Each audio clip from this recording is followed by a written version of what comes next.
Hello, hello. Okay, it says it's starting. This is. I'm just gonna not talk until I see if it's actually started. Because this happens all the time. It says it started, but then I start talking like there's nobody here with me, and then I realize it was doing it the whole time. So, I'm live. Okay, perfect. Hi, everybody. Hello. Hello. Sorry I'm getting started a little late today. Facebook has switched some things up. So things that used to work don't work anymore. And I'm trying some new things, but they don't always work either. It just, yeah. Um, which is interesting because we're going to talk a bit about that today. Today we're talking about parental burnout part 2. If you have not seen part 1, please go back and watch it. I am just making sure real quick that I am definitely live. Okay, perfect. Yes, let's go ahead and get started because I don't like keeping you here all day, repeating myself 50 times about the same thing. Okay. Hi. Welcome, welcome, welcome. Okay, have you ever felt like you are running on empty, constantly juggling work, kids, and home, yet, even with that, still feel like you're never doing enough? I had just the other day, I felt like I spent all day working, and I was like, I don't think I completed anything, right? Have you ever been there? Well, you are not alone. Many parents today, more than ever actually, are feeling overwhelmed and burnout despite their best efforts to do something different. And today we're going to dive into why that happens and, most importantly, how we can fix it. Hello, if you don't know me, I am Dr. Lynyetta Willis. I'm a psychologist and a family coach. I help high achieving families who want to raise their kids, their marriages, and themselves differently from how they were raised or what was modeled for them. I help them do it differently. I have a group coaching program called Trigger to Transformed. Spoiler alert, it's currently called Trigger to Transform Parent Coaching Program, but it will soon be changing names. So keep an eye out for that. It will be changing names to Family Coaching Program. So more details about that to come. I'm so excited. Yes, so that's who I am. That's what I do. I work with parents in groups. I work with couples one-on-one and soon in groups so that they can have more joy. Life is too short to be unhappy.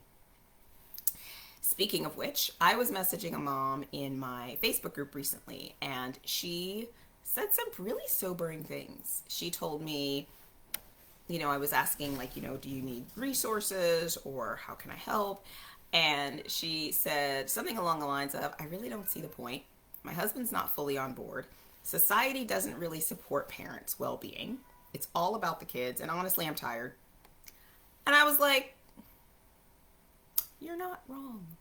Especially the society piece. Right? Society today puts immense pressure on parents. And if you don't feel like you have the support, parenting could feel even more overwhelming.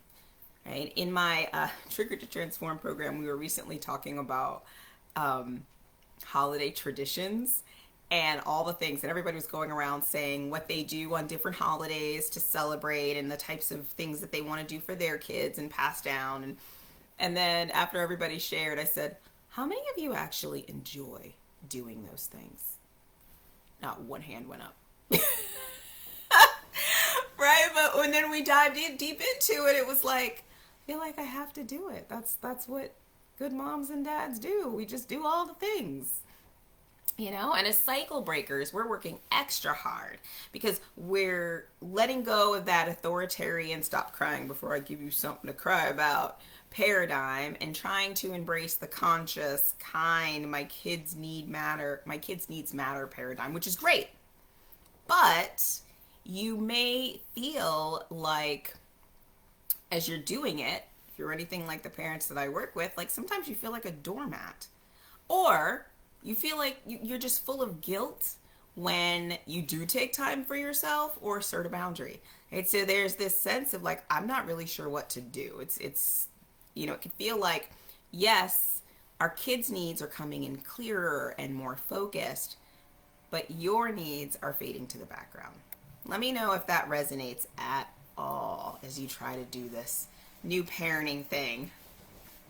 All right? Does it ever feel like this is hard work? This is a lot of freaking work to learn. I'm rewiring my brain. I'm doing stuff differently for my kids, like all the things, right? They say things and it pops up in your head what would have happened if you said or did that thing when you were a kid. But you're like, but that's not it. I'm not supposed to do that. What am I supposed to do, right? All that takes energy.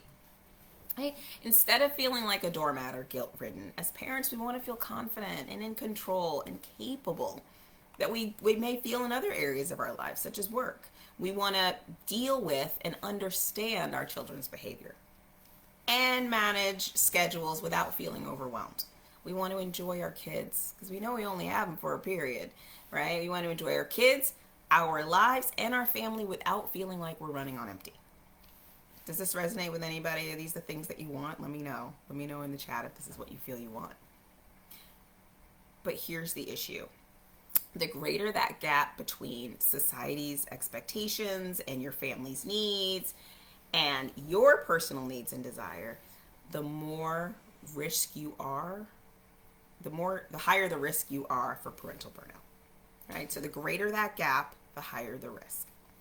So to help you combat that, today, I'm going to share with you the core issues that I really believe get us into burnout and, of course, practical steps that you can take to overcome them. So to recap, if you haven't watched the last video, please go back and watch it. I'm not going to go over everything, but I'll give a quick overview. In that first video, we talked about what is parental burnout, right? It's more than just feeling tired day to day. We talked about what it is. Right? We also spoke to what it's not. Right? And we talked a little bit about depression in that one. And we also explored the types of parenting situations that will likely increase the likelihood of you experiencing burnout. So there's some very specific situations that some parents are in that research shows that you're likely to experience burnout. So really taking into account and doing some of the things we're going to talk about today are really, really key and important. So go back and watch that first video to see, are you really dealing with burnout? And getting super clear on that, diving in on that for yourself, okay? So I believe that at the core of burnout is anxiety. I believe that anxiety is what drives burnout. Now, I'm not necessarily talking about diagnosable anxiety, like generalized anxiety disorder or different types of anxiety disorders that you'll find in the DSM or the Diagnostical Statistical Manual. But I'm talking like everyday anxiety that we feel when we lack 3 core pillars of internal support. Okay? It's an anxiety that comes up when we lack these 3 core things. These 3 core things are confidence, control, and capacity. Okay? When we lack confidence, control, and capacity, that creates an anxiety within us. Okay? And you can think about this anxiety as like 3 pillars or 3 legs holding up a chair. And that chair is your overall sense of well-being. Now, if you only have like a 3-legged stool or a 3-legged chair, when even one of those legs come off, your well-being wobbles. Right? So, and the more legs that come off, the closer you're going to be to burnout. So what we're trying to do with this is avoid the well-being wobble, which ultimately leads to burnout. Now, there are 7 situations that I commonly see parents that I work with that sort of knock the pillars off of that stool. Okay, 7 situations that really undermine or minimize our sense of control, confidence, and capacity. And these 7 situations will create the well-being wobble in a heartbeat. Can you put well-being wobble in the chat? I just like that and I want to see it. They want to avoid the well-being wobble. We want to avoid the well-being wobble. So let me see. As I go through these, let me, start counting on your fingers And I want to know afterwards how many of these you can relate to or you are experiencing or have experienced. So, number one, the first thing that tends to kick out one or more of those legs of our stool and lead to well-being wobble is over functioning, often due to societal and personal high expectations. Okay, what that looks like is it's like a constant need to meet high expectations that society puts on us or that we put on us, right? That lead us to feel powerless or struggling to manage our time and energy, right? So you might feel overwhelmed by the pressure to plan an elaborate birthday party for your child because, you know, the kid down the street had one and a kid over there had one, right? Or to prepare the perfect meal, or to keep up with a packed schedule of activities for your kids, right? So they're not missing out. Now, what this taps into, or the leg that this really starts to kick out from under us, is that perceived control, that sense of control, right? So things, if we don't do these things start to feel unpredictable. We start to feel powerless, right? And so being able to recognize when that sets in is going to be really important. Who can relate to this first one, right? Who can relate to the over functioning due to standards that you either set for yourself, that you feel pressure from society, family? Who can relate to this? Let me know, put it in the chat.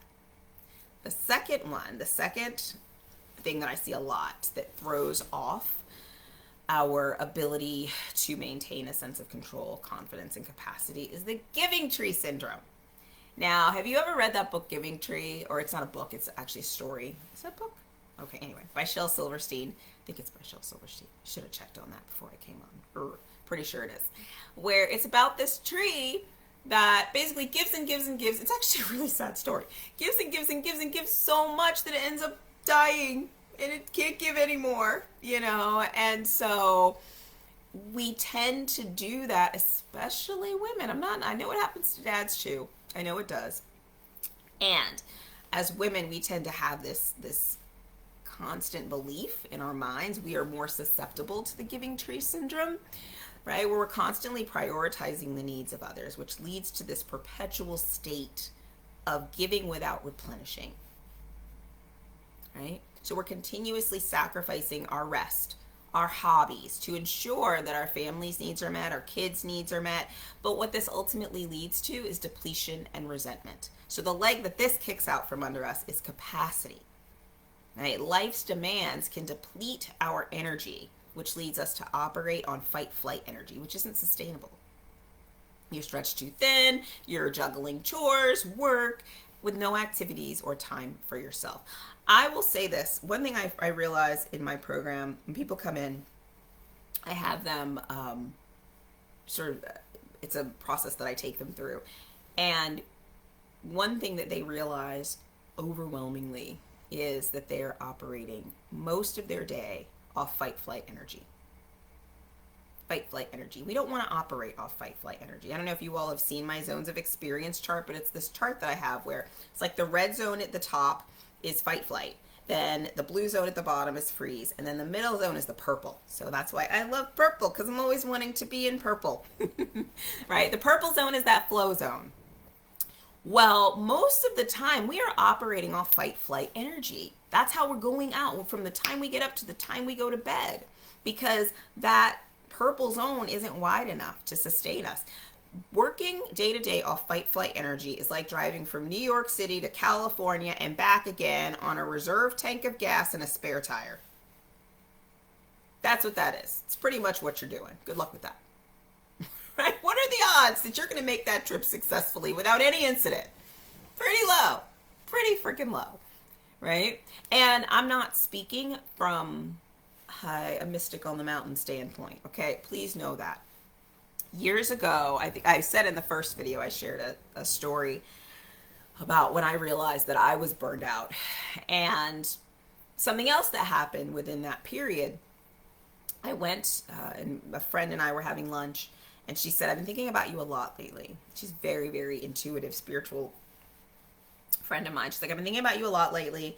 I had another friend who, she had another friend who was going along about her day and had a stroke.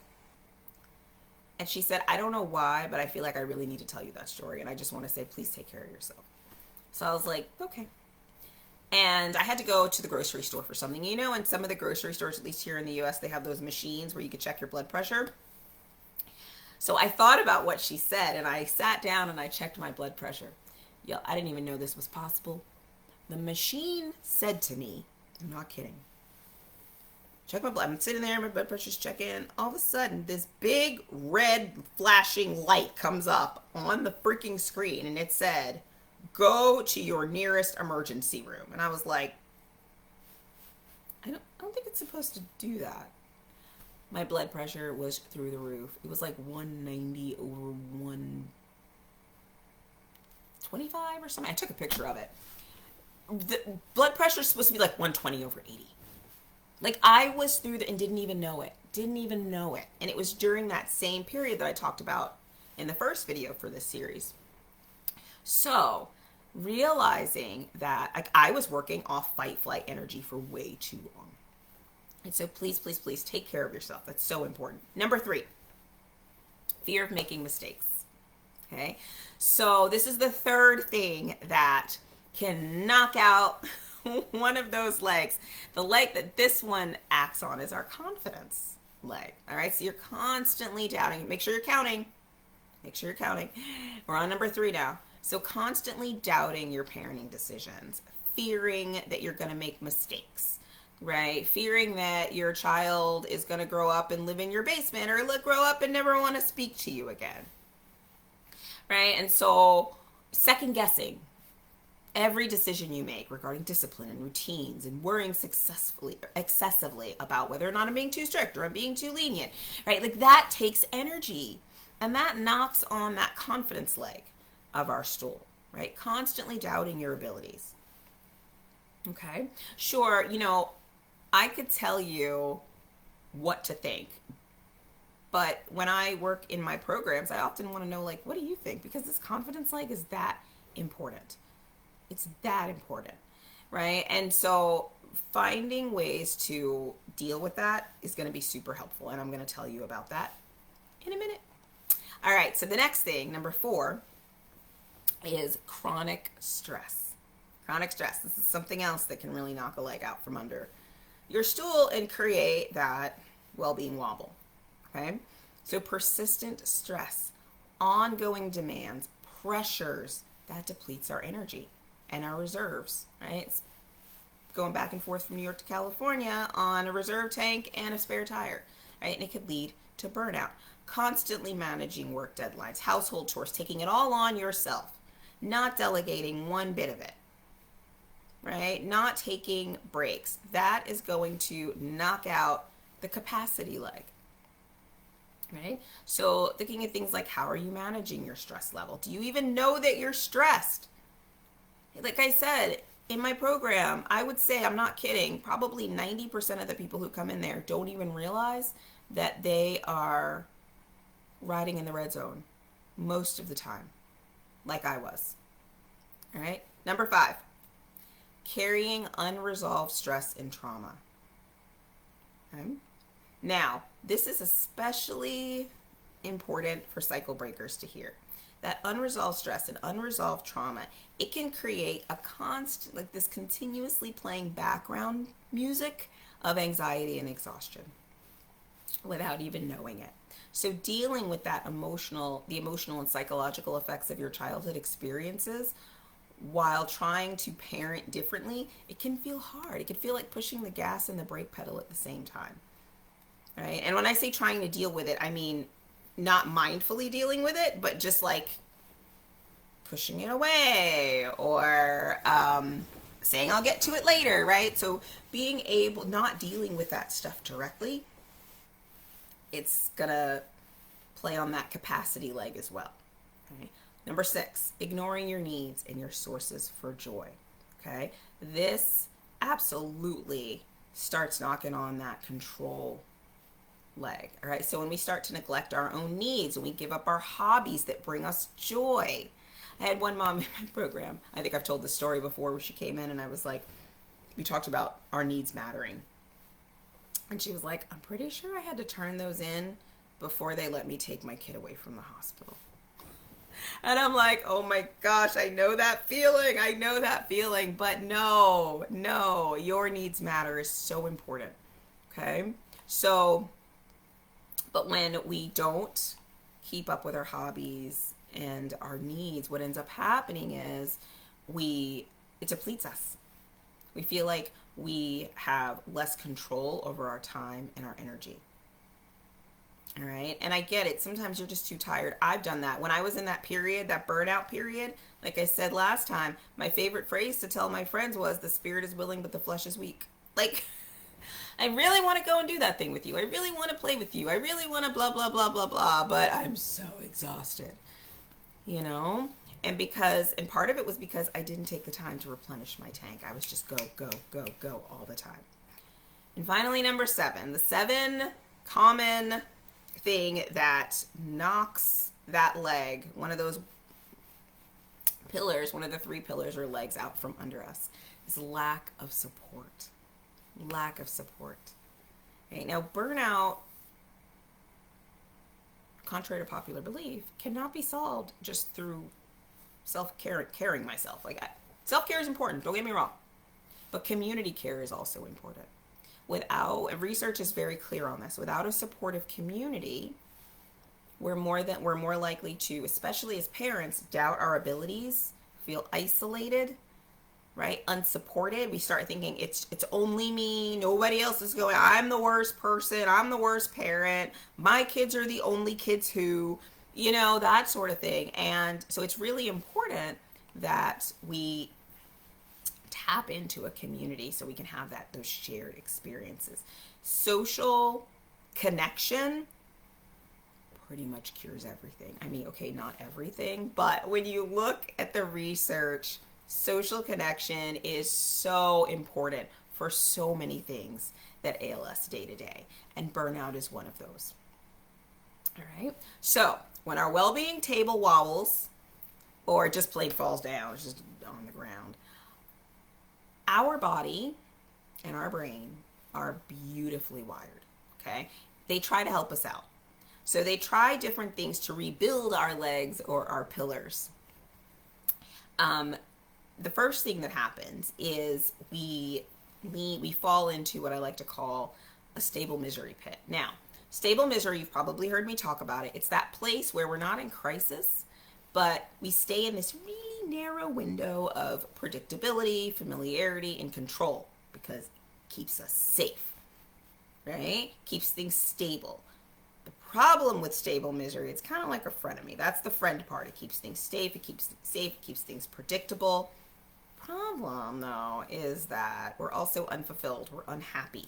And we're often chronically stressed. All right. And so though we may not recognize it, like I didn't recognize my blood pressure was at stroke level, this is where the misery comes in, right? Can you relate to this? Can you relate to that stable misery? Hey, feeling stuck in that place as a parent, not feeling like you have much joy, but you also feel like you have to do it in order to keep things together, right? You can't go outside of those narrow confines. Let me know if that resonates with you. So when we're in stable misery, what ends up happening is we tend to take one of 2 actions. Okay? Anxious actions or avoidant actions. Those are the actions that we tend to take. Anxious or avoidant.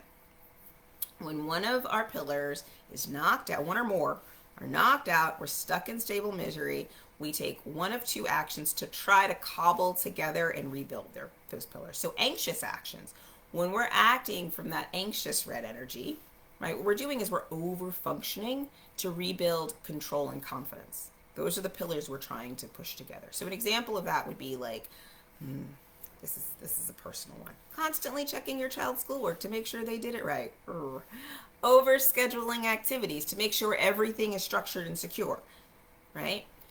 Avoidant actions would be avoiding tasks to preserve energy and to rebuild that capacity pillar.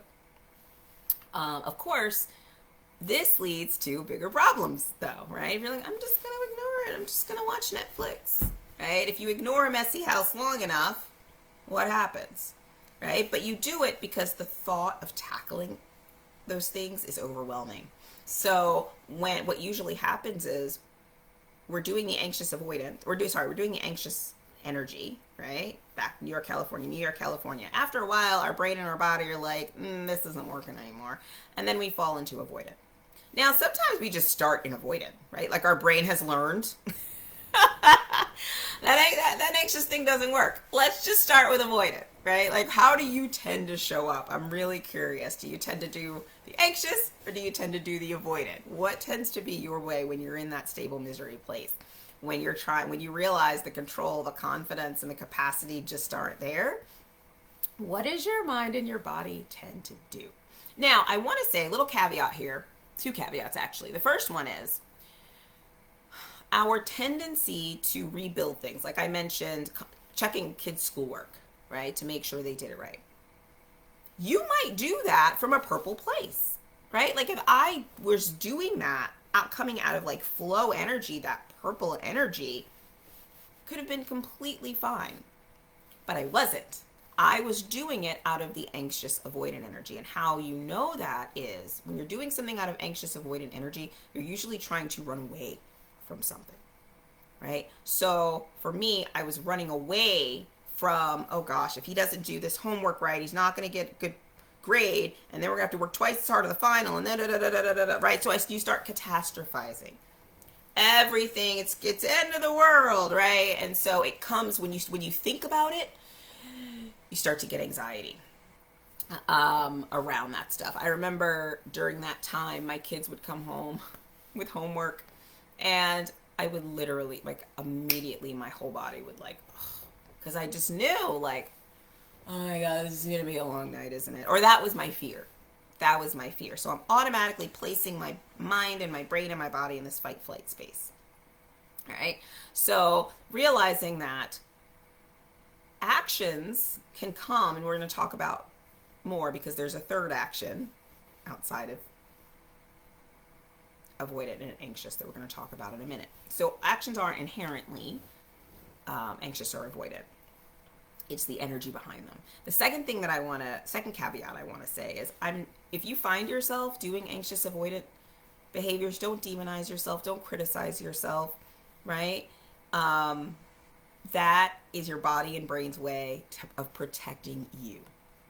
All right? Think about it. You feel out of control or unconfident, not confident. What better way to regain control and confidence than to go, do. Right? Read. Listen. For those of you who have more parenting books than I do. I've been doing this for over 20 years. Similarly, if you're going, doing too much, you're running yourself ragged, what better way to deal with that than to slow down and avoid everything that's causing you to ramp up, right? I'm just going to not even feel the anxious energy because I'm just going to pretend it's not there.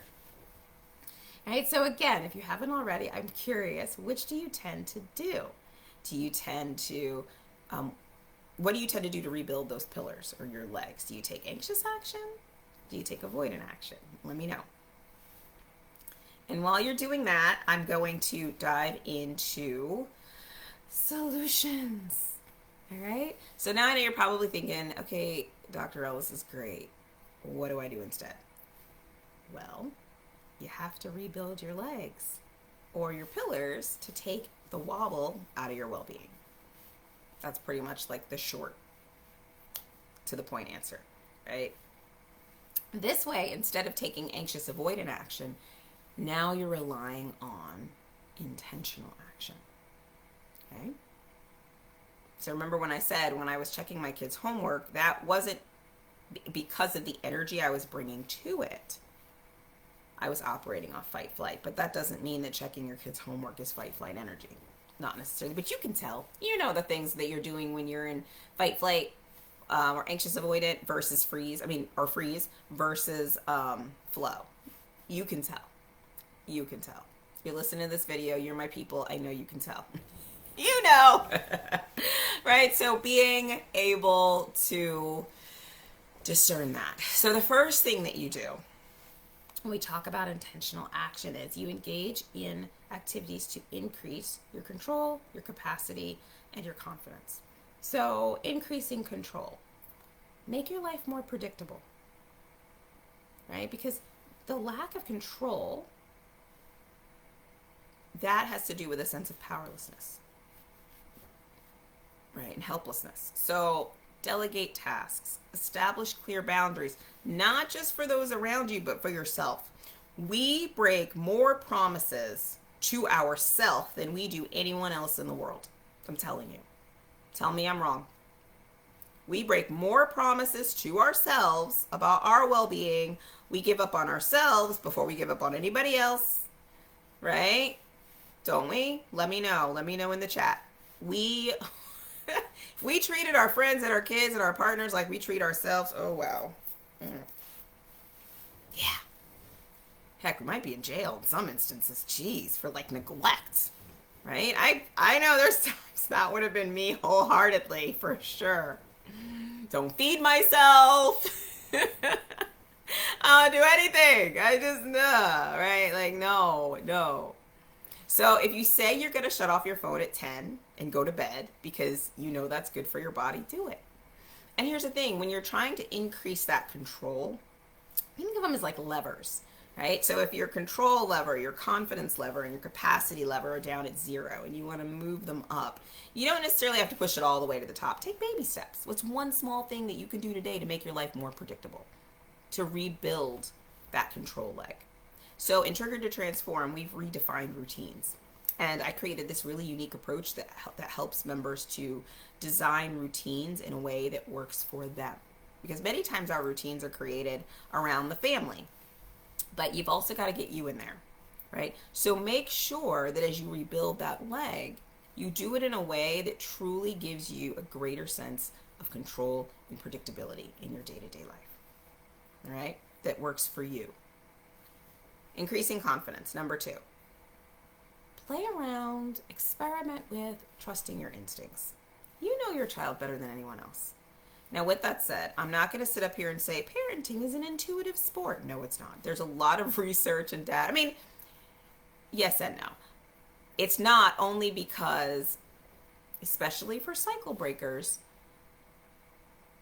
the things that we naturally go to is likely going to be more coming from how we were raised, right? So yes, if you're in that flow place, I do it all the time with people in my group. When we get you in that flow place, you know the answers. You do.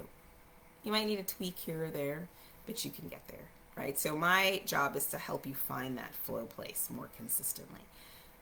Research and data, with that said, there's research and there's data out there that says that what works in certain situations, what works better with certain kids, with certain ages and all that. So it doesn't make sense to try and reinvent the wheel, right? But what I'm saying is, instead of outsourcing your mindset about your kids over the years, seek a supportive community to help you build confidence. Okay? Help you build the confidence that you need to be able to trust yourself.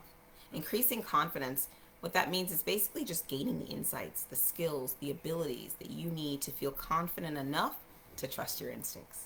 Confident enough to know that you're not going to pull that stuff from way back when out every single time your kid does that thing. To be able to learn to trust that you've got this. And when you don't got it, you know it, and you can know who to go to for support. Okay? So how do we increase confidence?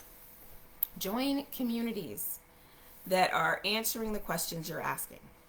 Okay? Join communities that are answering the questions you're asking. There are a million options out there at this point for parents and partners. And there really are. It's endless. And if you dive in and you try to learn them all, you can really overwhelm yourself. You get burnout just doing that, right? If you read every book, listened to every podcast, did all the summits, all the things, like you can really burn yourself out. So what I really suggest to people is find the communities that are answering the questions that you are asking. So for instance, if you're a cycle breaker and you're asking, how do I get my kid to listen without losing my cool? How do I listen the overwhelm? How do I regulate my emotions better? How do I connect with my partner more? How do I increase my confidence? How do I do all the things and still connect with my kid and enjoy parenting and my life at the same time, right? Like how do I break free from those cycles, right? That I was raised in, that I find myself falling into again and again and again. All right, now, so if you're at this point in the video and you're still listening to me and you're not tired of my voice yet, maybe T2T is the community for you. But if you're not asking those questions, then maybe it isn't. Go find one that is, right? But I would say get into a community, because the problem with reading the books and doing the podcasts and the interviews and all that, while they're great for information and exposing you to different ways of thinking, they don't talk back when you do have questions. They don't help you with the little things like, what do I do now? Or I'm thinking about doing this, or I tried that and this happened. Help me brainstorm around that a little bit, right? Like those are things that communities can help you with. Communities with people in it who are either on the same journey as you, trying to, moving along with you, or in certain areas, maybe they've already reached where you're trying to go in that particular area, and being able to have that support and those people that you can ask questions of. All right. So that is about increasing control and increasing control and confidence. Wow, I blanked there.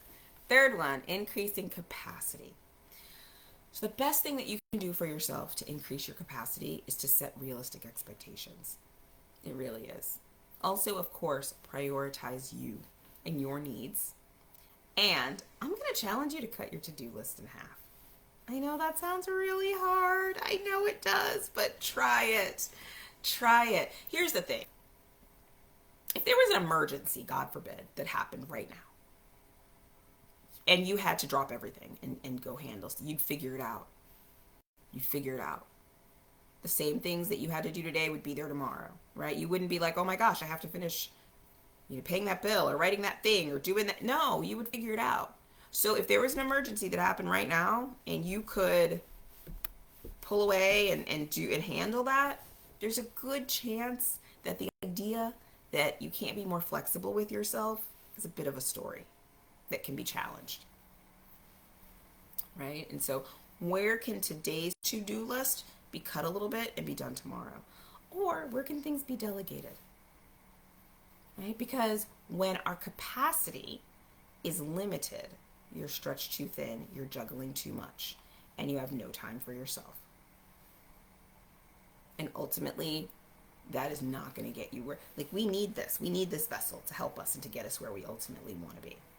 Okay, and if it's run down on the side of the road because you tried to go back and forth from California to New York multiple times on a reserve tank and a spare tire,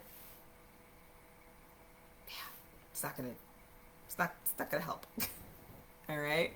So the first step is to design clear ways that you can minimize your stress. So, for instance, in Trigger to Transform, everyone creates what I call a personalized one-page stress management system, right? And this is designed, I show you exactly how to create it so that it's personal to you and shows you how to minimize your stressors. And I say that to say, learn what works for you. What works for me isn't going to work for you. What works for your partner isn't going to work for you. What works for your neighbor isn't going to work for you. Figure out what works for you to help you build that capacity to widen that purple zone. All right? Okay. So just to recap, societal expectations, family expectations, personal expectations, all of those things can pile on us, right? And lead to burnout, because what ends up happening is when we experience those things, we get this pang of anxiety that builds up in us when we lack control, confidence, and capacity to handle whatever those expectations are. right? And then we feel overly stressed. If it goes on for a long time, we can feel chronically stressed. We can fall into stable misery. And when we do that, what our body and our brain tries to do to help us out is lead us to perform avoidant actions or anxious actions. The problem with that is avoidant and anxious actions run off fight flight energy. And it's like going back New York to California multiple times, and we run ourselves down. Okay? So, increase your control, delegate, set clear boundaries, make your life more predictable, increase confidence, trust your instincts, seek support into supportive communities. We're ready and willing and to welcome you with open arms in T2T. Send me a DM or an email, and we could talk about whether or not it's a good fit for you. Increase capacity. Set realistic expectations. Prioritize your self-care. Cut your to-do list in half. All right?